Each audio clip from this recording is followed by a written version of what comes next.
Mateo 1:1 dice, libro de la genealogía de Jesucristo,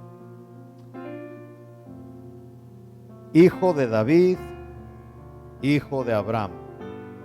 Abraham engendró a Isaac, Isaac a Jacob, y Jacob a Judá y a sus hermanos. Y donde yo me quiero concentrar, el título de este mensaje es la gracia de Dios. Y yo quiero que vea la gracia en las próximas 3 mujeres que vamos a mencionar aquí, comenzando desde el versículo 3 en adelante. Dice, Judá engendró de Tamar. Y usted se recuerda, yo hace algún tiempo atrás, allá en Victorville, desde allá, en la casa de Yanif, ¿te recuerdas? Yanif, que estuvimos allá y predicamos de esta mujer, de Tamar, que se vistió de prostituta. Bueno, de esta mujer viene Jesús, según la carne. Dice, Judá engendró de Tamar a Fares y a Zara, Fares a Esrom y Esrom a Aram. Aquí hay muchos nombres para las embarazadas. 4. Aram engendró a Aminadab y Aminadab a Nazón. Está bonito ese nombre de Nazón. Y Nazón a Salmón. Salmón engendró, y escuche, la segunda mujer. Y es curioso que estas mujeres que Dios usó para que de ellas viniera el Salvador del mundo, Jesucristo, se vieron envueltas en escándalos terribles. Esta segunda mujer se llamó Rahab. Dice, Salmón engendró de Rahab. Y usted sabe que Rahab fue, antes de conocer a Dios, fue una ¿qué? Jenny, ¿te recuerdas? Prostituta. Fue una prostituta. Salmón engendró de Rahab a Boz, y Boz engendró de Ruth a Obed, y Obed a Isaí. Isaí engendró al rey David, y el rey David engendró a Salomón, de la que fue, aquí está la tercera mujer, pongan atención, a Salomón, de la que fue mujer de Urías. ¿Quién fue la mujer de Urías? ¿Quién fue Urías? Urías fue uno de los soldados valientes del rey David. Y Urías tenía una esposa que se llamaba Betsabé. Betsabé fue la que cometió adulterio con el rey David. Aquí está la tercera mujer que Dios usó para que Jesús viniera de ella. Una mujer que traicionó a su esposo, y por causa de este adulterio vino la muerte física a su esposo, porque salió embarazada esta Betsabé. Y como ya no sabían qué hacer, entonces el rey David se le ocurrió mandar matar a uno de sus mejores soldados, Urías. Si usted lee en los registros de la Biblia, se va a dar cuenta que dice que Urías era uno de los valientes del rey David. Qué traición tan horrible. Y aquí podemos aprender una lección tremenda.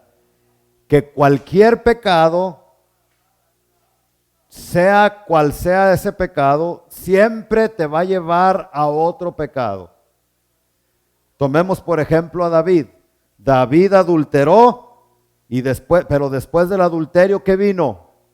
Engaño, asesinato y un montón de otros pecados. Entonces, ¿para qué meternos ¿cómo se llama? Donde uno se hunde, a la arena movediza. Mejor no entremos al pecado. Bueno, Hasta ahí vamos a leer, mis hermanos.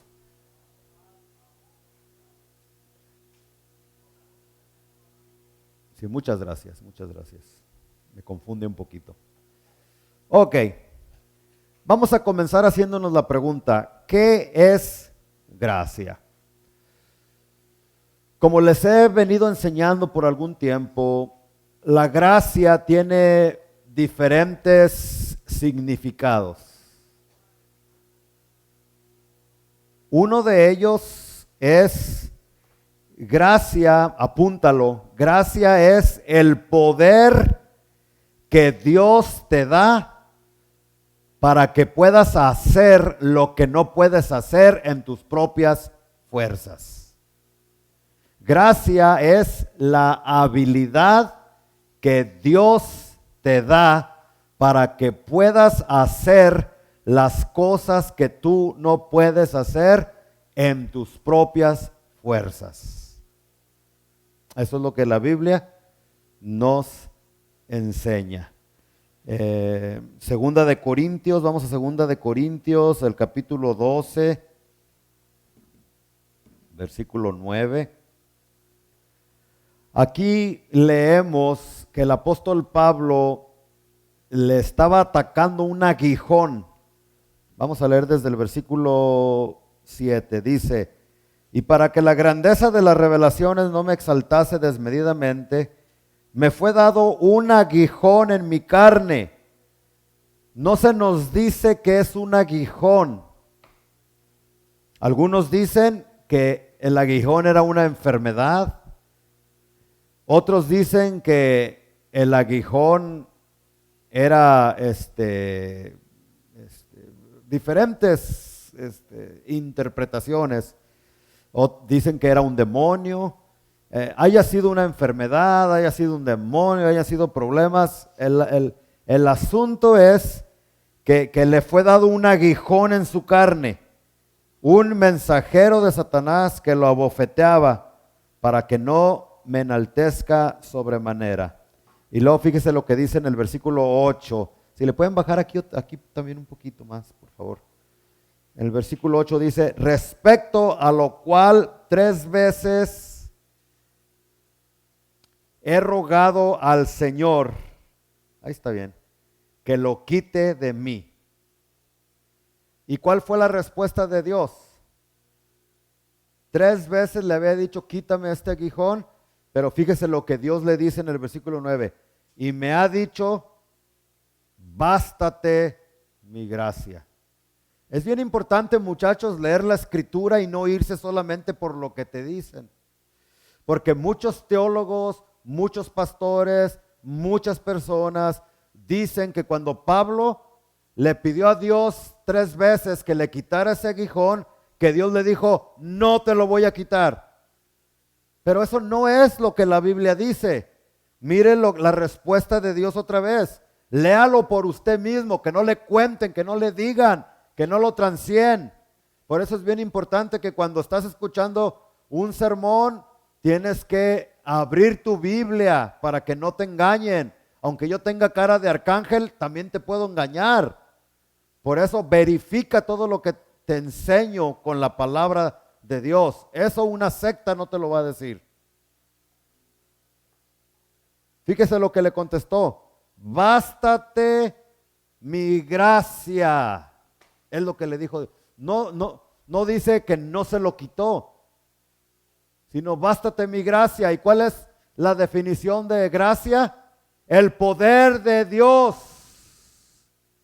para que hagas a un lado los obstáculos que en tu propia fuerza tú no lo pudieras hacer. En otras palabras, Dios le estaba diciendo a Pablo: yo ya te he dado el poder para que puedas reprender y tener victoria sobre ese aguijón que está atacando tu carne. ¿Me entendieron, muchachos, muchachas, o no?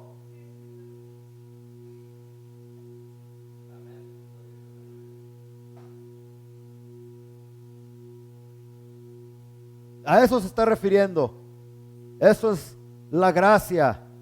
Pero no solamente Dios nos da la gracia para para poder tener victoria sobre demonios, sobre enfermedades, sino que principalmente la gracia de Dios, la gracia que Dios nos da es para tener victoria sobre el pecado.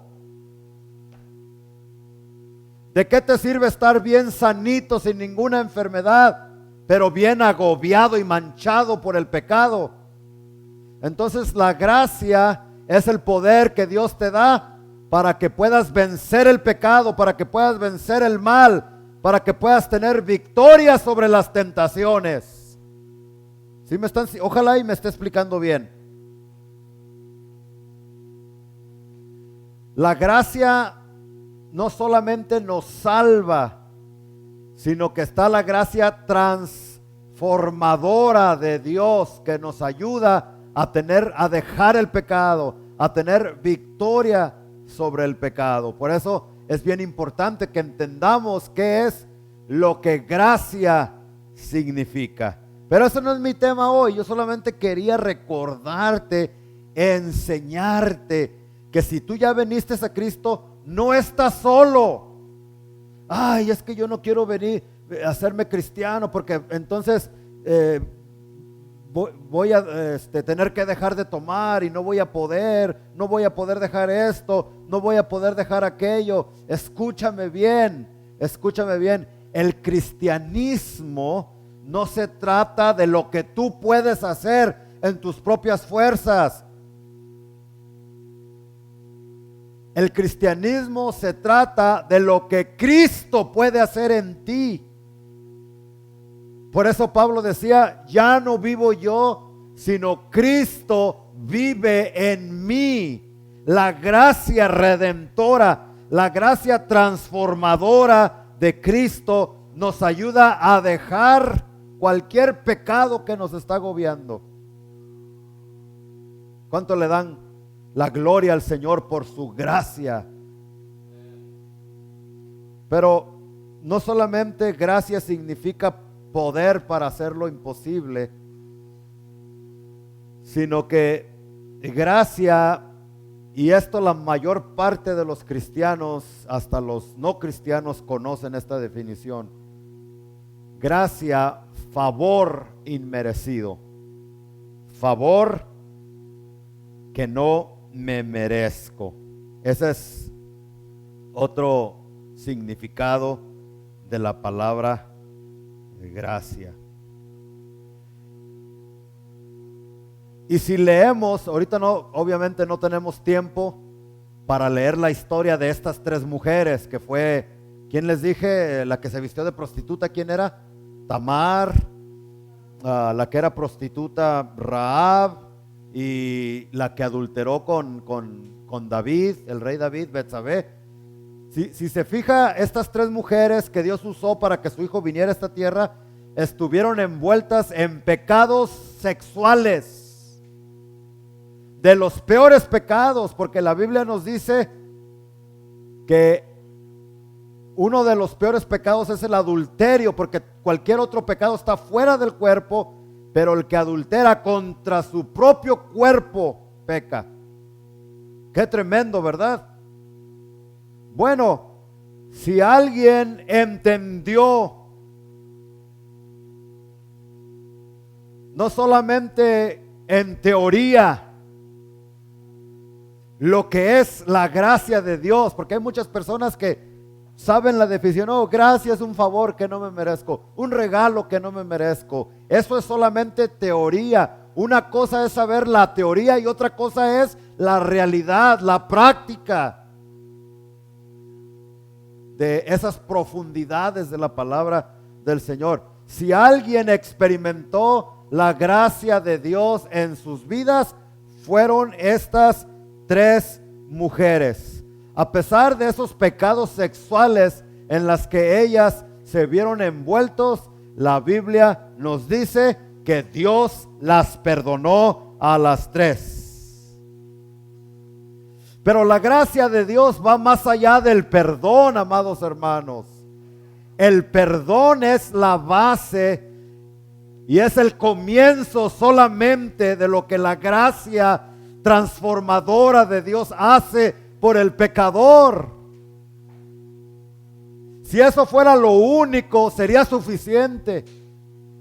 Sería suficiente para que tú y yo cayéramos de rodillas y le diéramos gracias al Señor por su gracia inmerecida y el perdón de pecados. Pero la gracia va más allá del perdón de pecados, muchachos. Y esto es bien importante que entendamos, porque si leemos la historia de estas tres mujeres, nos vamos a dar cuenta que no solamente Dios las perdonó, sino que estas mujeres se convirtieron en fotografías de la familia de Jesús. Se convirtieron en retratos de la familia de Jesús. Cuando caminamos por Mateo 1, Ricky, cuando caminamos por Mateo 1, mientras pasamos por ese hermoso pasaje del capítulo 1 de Mateo, podemos voltear a la derecha y vemos la fotografía de Rahab. Volteamos a la izquierda y vemos la fotografía de Tamar. Volteamos a este otro lado y vemos la fotografía de Betsabé. Y vemos la fotografía de Judá. Y vemos la fotografía de reyes más adelante que fallaron, pero la gracia de Dios los perdonó y los levantó. Y ahora ellos se convierten en fotografías de la casa o la familia de Jesús. Cuando vamos a Guadalajara, por años y años, en el pasillo de la casa, ahí con mi papá y mi mamá, al entrar en el pasillo que lleva hacia los cuartos, muchos de los que me están viendo en Guadalajara, que han estado ahí, saben de lo que les hablo. Usted va caminando por el pasillo y ahí ve las fotografías de la familia del pastor Natividad Nolasco y de María Nolasco, mi mamá. Entonces, usted pasa por este lado y ve la fotografía de un joven bien guapo que se llama Rubén Nolasco. Fue una broma y nadie se está riendo, todos están bien calladitos. Yo no sé por qué, bien calladitos. Ve, voltea a este lado y ve a Ismael, a Moisés, a Joel, a Miguel, cuando estaban bien greñudos todos ellos, y a mis hermanas y nietos y sobrinos, y es algo refrescante, es algo hermoso que llegas y puedes ver las fotos, obviamente de las personas que papá y mamá aman, por eso están colgadas en las paredes de la casa. Eso es lo que la gracia transformadora de Dios hizo con estas mujeres. Puso sus fotos en la casa y la familia de Jesús. Colocó su nombre en el libro de la genealogía de Jesucristo. Hermosa gracia de Dios. Cómo me encanta ese canto, a ver si algún día lo practican en la iglesia, el que dice Amazing Grace, how sweet the sound. Y algo que dice que I was lost but now I'm found, I was blind but now I see. Y parece que la traducción está en español, me imagino que sí, pero es un canto hermoso que habla de la gracia sublime de nuestro Señor Jesucristo. Gracia que no solamente transformó a estas mujeres, transformó a mi papá cuando apenas ni siquiera 20 años tenía, de ser un borrachito que andaba caminando por las calles de Guadalajara y mi abuelita, la señora Victorina, nos cuenta que, o nos contaba cuando estaba aquí en la tierra, que lo recogía a mi papá, que quedaba tirado en las banquetas de la ciudad de Guadalajara de borracho que estaba. Esa gracia transformó su vida. Esa gracia de Dios transformó mi vida. Sí, no soy perfecto. Pregúntele a mi esposa para que vea que no soy perfecto, pero no soy la persona que era 20, 30 años atrás. No porque soy tan bueno, no, es por la gracia de Dios en mi vida. El poder de Dios para dejar de hacer las cosas que nunca hubiese podido dejar de hacerlas en mi propia fuerza. Pero en la gracia de Dios todo es posible, porque ya no eres tú, sino que es la gracia de Dios. Y yo no sé a quién le esté predicando en esta tarde, en esta noche. No sé la condición de tu vida. No sé hasta dónde has llegado en el pecado. ¿Dónde te encuentras ahorita? ¿Qué tan sucio estás? Déjame decirte que las buenas nuevas del Evangelio de Jesucristo es que no importa, dice la Biblia, Jesucristo, hablando de la blasfemia del Espíritu Santo, dice: todos los pecados del hombre le serán perdonados, menos el pecado de la blasfemia contra la persona del Espíritu Santo. Y nosotros, siendo personas con tendencias negativas, pues siempre nos enfocamos en lo negativo.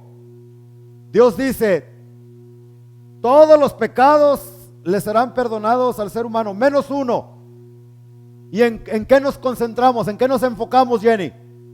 En lo negativo, en el pecado. ¿Cuál será el pecado que Dios no perdona? ¿Y qué querrá decir? Y nos olvidamos de las palabras maravillosas de nuestro Salvador.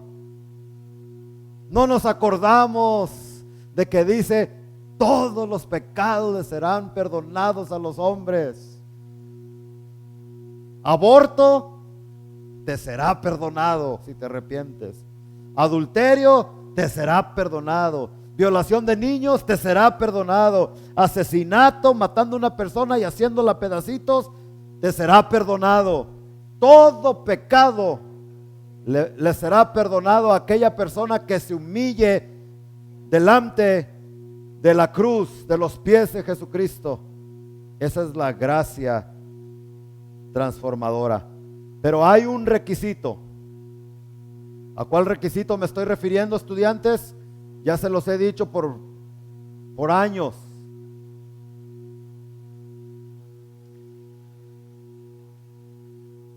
La puerta que llevó a estas tres mujeres a la gracia transformadora de Dios, la puerta que nos lleva a donde la gracia es la puerta del arrepentimiento. Para entrar en los ríos de la gracia es necesario que primeramente el ser humano se arrepienta. Estas mujeres se tuvieron que arrepentir para poder entrar en la maravillosa gracia de nuestro Señor Jesucristo. Y si tú quieres que tus pecados te sean perdonados, tú necesitas que venir a la gracia de Dios a través del arrepentimiento. No hay de otra. Sin arrepentimiento no hay perdón de pecados. Es un requisito de parte de Dios. Y quizás muchas personas no entienden la importancia de recibir el perdón de pecados, porque como vivimos en este mundo natural, no en el espiritual, pues nos enfocamos más en lo que vemos, en lo que tocamos, en lo que sentimos, en lo que escuchamos, ¿verdad? Pero y es por eso que el lado espiritual, que es el perdón de pecados, no le tomamos tanta importancia, pero el perdón de pecados es tan importante. La necesidad número uno del ser humano, escúchame tú que me estás viendo ahorita, la necesidad que tú tienes ahorita no es que Dios te sane tu cuerpo, sea COVID o sea cualquier enfermedad. Tampoco es que encuentres un empleo, o que regrese tu esposa, o que regrese tu esposo, o que la novia te diga sí. Ese no es tu mayor problema. Tu mayor problema no es que el novio te dompió. Tu mayor problema no es que la esposa te dejó. Tu mayor problema no es que en el trabajo te corrieron. Tu mayor problema no es que el doctor te acaba de decir que tienes COVID, o que te acaban de decir que tienes cáncer y que tienes 6 meses de vida. Tu mayor problema es que tus pecados no han sido perdonados. Pero no, el ser humano no lo mira así. Ese es nuestra necesidad número uno, que nuestros pecados sean perdonados.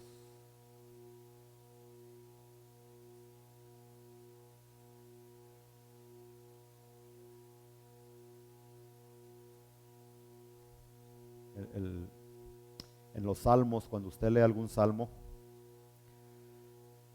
no sé si se ha dado cuenta, pero al final de algunos salmos dice la palabra Selah o Selah.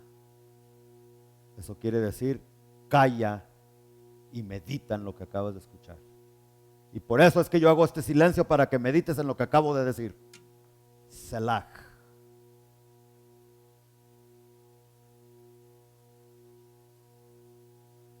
Tu problema más grande es que tus pecados no han sido perdonados. Eso acaba tu cuerpo físico, tu salud, tu conciencia. Mira, escuché la historia de una señora que tenía aproximadamente 30 años, escúchame bien, yendo a la iglesia cristiana. El hecho de que vayas a una iglesia cristiana no significa que eres cristiano. Y entre más experiencia yo tengo en el evangelio, más me doy cuenta que muchas personas que van a la iglesia, todo lo que tienen es una religión. Es todo. Quizás antes eran católicos o testigos de Jehová o mormones, pero solamente cambiaron de su religión a la religión cristiana. Y es todo, porque su vida no es transformada. Y espero que tú no seas esa persona que ya tienes 20, 30 años de cristiano y no hay transformación, no se ven cambios en tu vida. Es una pérdida de tiempo. Y esta señora tenía 30 años yendo a la iglesia con su esposo y sus hijos. Pero ya llevaba 10 años en una silla de ruedas, sentada, paralizada. No se podía mover. Hasta que un día un pastor llegó a hablar con ella y la señora, porque iba al doctor y como eran de dinero, iban a diferentes países con los mejores hospitales, los mejores doctores, y le hacían rayos X. ¿Saber lo que es rayos X? Le hacían MRIs, le hacían no sé cuántos estudios, y todos los doctores concordaban en una sola cosa: que la señora no tenía nada. Pero no se explicaban por qué no tenía nada. Sus huesos estaban bien sanos, todo estaba bien sano, pero estaba paralítica, sentada, confinada en una silla de ruedas. Cuando por fin esta señora habló con un pastor que llegó de visita a su iglesia, el pastor se dio cuenta, platicando con ella, que ella solamente iba a la iglesia, pero nunca había experimentado la gracia transformadora de Cristo. ¿Y por qué el pastor se dio cuenta de que ella no había experimentado la gracia transformadora de Cristo?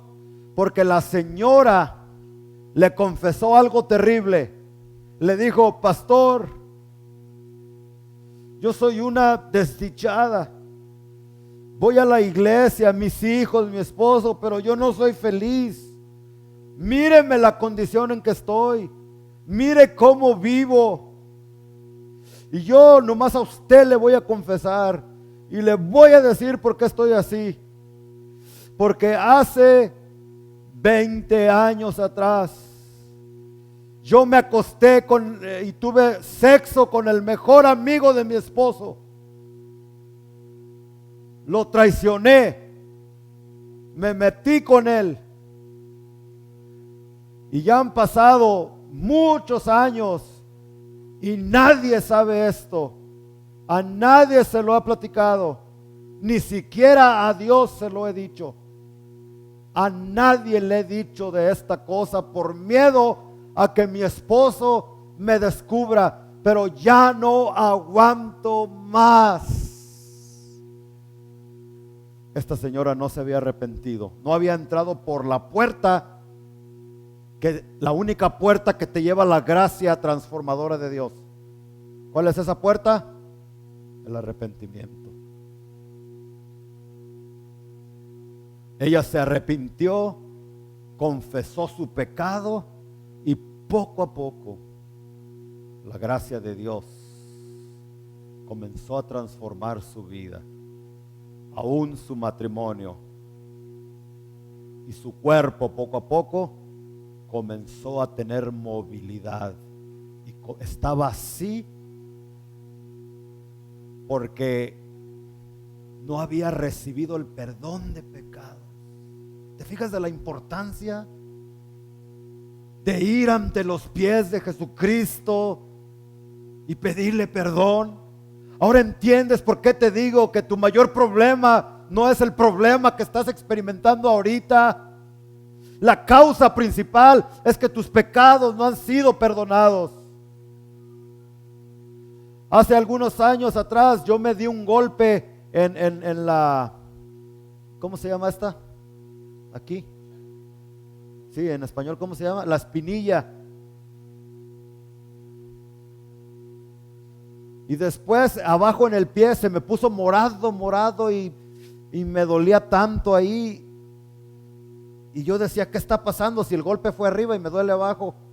No, el golpe fue arriba, pero yo pensaba que me dolía acá porque me había golpeado abajo, pero no, fue arriba donde me golpeé.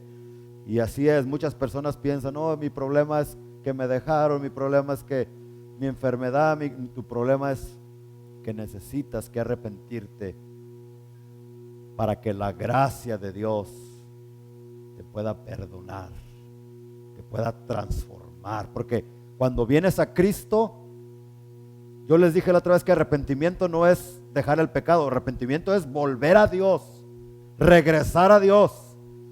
Pero Dios te ama tanto que no te va a dejar así como vienes a Él. Si vienes sucio, que todos venimos sucios, Él te va a bañar, te va a limpiar, te va a lavar. Si vienes con una actitud horrible de los 1000 demonios, Dios te va a quitar esa actitud de los 1000 demonios. Si llegaste con una boca que cuando hablas saltan las víboras, los sapos, Dios te va a quitar todo eso. Para eso se necesita la gracia transformadora del Señor. Y estas mujeres entonces se arrepintieron. Y yo no sé qué horas son, ya se me está yendo el tiempo. Pienso yo, 8:23, ya es hora de cortarle. Ya es hora de cortarle. No sé a qué horas empezó Ricky, a qué horas empecé y no cuánto tiempo tengo, pero yo pienso que ya es hora, ¿verdad? Rahab, solamente iba a usar los 3 ejemplos de las 3 mujeres, pero nomás usamos a Rahab. Rahab se arrepintió. Podemos ver en Josué capítulo 2, versículo 18, que cuando ella se arrepintió, cuando ella vino al Dios de los judíos, de los israelitas, los 2 espías que ella había protegido, porque usted sabe que ella mintió por proteger a los 2 espías, ¿no? Si no sabe, lea Josué capítulo 2. Los escondió en el techado de su casa, ahí junto al el lino que ella cultivaba. Y cuando llegó el rey, cuando llegaron los soldados, hey, danos a los hombres que tienes aquí. No, se salieron y se fueron por aquel camino. Y le creyeron. Y se fueron los soldados buscándolo. Y ya cuando se fueron los soldados, les habla Rahab y les dice, hey, los soldados se fueron para aquel lado, ustedes váyanse para este lado. Y no se olviden de mí, porque yo he escuchado de Jehová su Dios, cómo es temible, cómo es poderoso, cómo abrió el mar rojo. Evidentemente le habían hablado de Dios a Rahab. Y les dice, júrenme por Jehová, que cuando vengan y destruyan esta ciudad, ustedes nos protegerán a nosotros. Y los hombres le dijeron esto a la mujer, a Rahab. Le dijeron, ok, toma un cordón de grana, o sea, un cordón rojo, cuélgalo en tu ventana por donde nos dejaste que bajáramos nosotros, porque los hizo que escaparan por la ventana. Cuélgalo, y cuando nosotros vengamos a la ciudad y destruyamos todo alrededor, la única casa que no vamos a destruir es esta, si tiene el cordón rojo. Y el cordón rojo es símbolo ¿de qué? De la sangre de Cristo Jesús. No vamos a destruir ni a ti ni a todas las personas que entren a esta casa. Esta mujer se arrepintió y fue salva. Sus pecados fueron perdonados. No solamente los de ella, sino de los de sus papás y todos. Mire, no sé si usted había pensado en esto, pero la casa que fue salva fue la casa que Rahab usaba para prostituirse. O sea, que el prostíbulo de Rahab se convirtió en un lugar santo.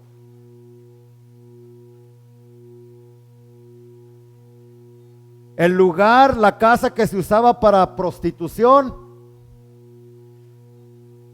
por el poder de la sangre de Cristo y la salvación de Dios, se convierte en un lugar santo. Yo no sé las condiciones pecaminosas en las que tú vives ahí en tu casa. Quizás en tu casa hay prostitución, quizás en tu casa hay drogas, quizás en tu casa hay pleitos, quizás en tu casa hay adulterio, quizás en tu casa hay borracheras, quizás en tu casa hay malas palabras, de lo peor que te puedas imaginar. Pues en el momento, tú que me estás escuchando y que vives en ese tipo de casa, si tú como cabeza del hogar, como que vives en ese hogar, te arrepientes, así como el prostíbulo de Rahab se convirtió en un lugar santo, así tu casa puede convertirse en un lugar santo donde el nombre de Dios ahora sea glorificado. Escuché la historia de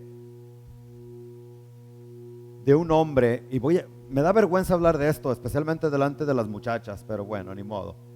Un señor estaba teniendo sexo con una mujer que no era su esposa en un hotel. Ya, there, I said it.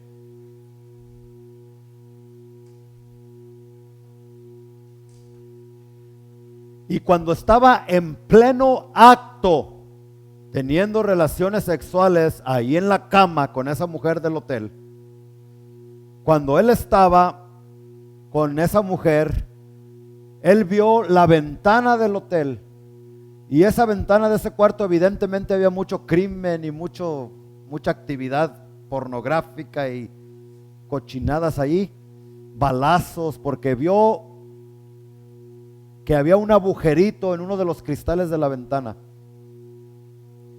Y por ese agujerito, quizás de pistola, mientras él estaba ocupado con esa mujer teniendo relaciones sexuales, dice que estaba viendo hacia ese agujerito y de pronto él pudo ver el rostro de Jesús mirándolo cuando estaba haciendo esas cochinadas. Y dice él que pudo ver el rostro triste del Señor Jesús. Cuando este hombre vio eso, dejó de hacer lo que estaba haciendo, comenzó a gritar, comenzó a llorar y comenzó a pedirle perdón a Jesucristo. Y la señora lo veía y le decía: ¿qué te pasa? Vamos a terminar, papacito, vamos a terminar, papacito. No, quítate de aquí. Estoy ofendiendo a Dios, estoy ofendiendo a mi esposa, le estoy quedando mal a mis hijos. Y allí en el cuarto de ese hotelucho de pecado se arrepintió, tuvo un encuentro con Dios, volvió a Dios, lloró, le pidió perdón y sus pecados fueron perdonados. La sangre de Cristo lo limpió, dejó a la mujer allí, se vistió, se salió y regresó a su familia. Y ahora este hombre es un predicador del Evangelio de Cristo Jesús. Eso es arrepentimiento. Que aunque nadie te sorprende o te agarra con las manos en la masa, porque este hombre traicionando a su esposa, nadie se daba cuenta. A mí que hay muchos hombres que según ellos se arrepienten, pero porque te dieron cuenta, te descubrió la esposa o te descubrió el esposo, y por eso según tú te arrodillas y pides perdón. Pero ese no es arrepentimiento genuino. Arrepentimiento genuino es lo de este hombre, porque de veras tuvo un encuentro con el Espíritu Santo, un encuentro con Jesucristo. Ese es verdadero arrepentimiento. Compare esta experiencia al del otro hombre que tenía 3 esposas. Bueno, no 3 esposas, tenía una esposa y 2 amantes. Y cuando llegó a la iglesia y lloró cuando escuchó el mensaje del Evangelio, lloró, se hincó, pidió perdón a Cristo, llegó hasta el altar. Era en una campaña, hermanos. Y después de que terminó el servicio se quedó a hablar con el pastor, con el evangelista, y le contó la historia, y el evangelista le dice: ¿sabes qué? Tienes que dejar a esas 2 mujeres que tienes para quedarte con tu esposa legítima. El hombre lloró y ¿sabe lo que dijo? Es que a las 3 las quiero igual. No pudiera vivir sin ninguna. Amo y disfruto estar con mi esposa, pero también amo y disfruto estar con esta y con esta otra también. Y lo que usted me está pidiendo es mucho. Según él se había arrepentido en la iglesia, según él se había hincado, había llorado. Bueno, esta próxima semana van a haber bautismos. Si tú de veras te arrepientes, vente y bautízate. Llegó el día de los bautismos. Prepárense, muchachos, vengan para acá. Vengan para acá, muchachos. Llegó el día de los bautismos. Muchas personas llegaron a bautizarse y el pastor estaba atento a ver si llegaba este hombre. Sí llegó, pero lamentablemente estaba sentado por allá en una de las bancas del auditorio, una de las sillas, porque era un auditorio grande, era una celebración grande de cientos de bautismos. Y el pastor alcanzó a divisar, alcanzó a ver a aquel hombre con lágrimas en sus ojos. Lágrimas en sus ojos, pero no se bautizó. No cambió de vida. Eso no fue arrepentimiento.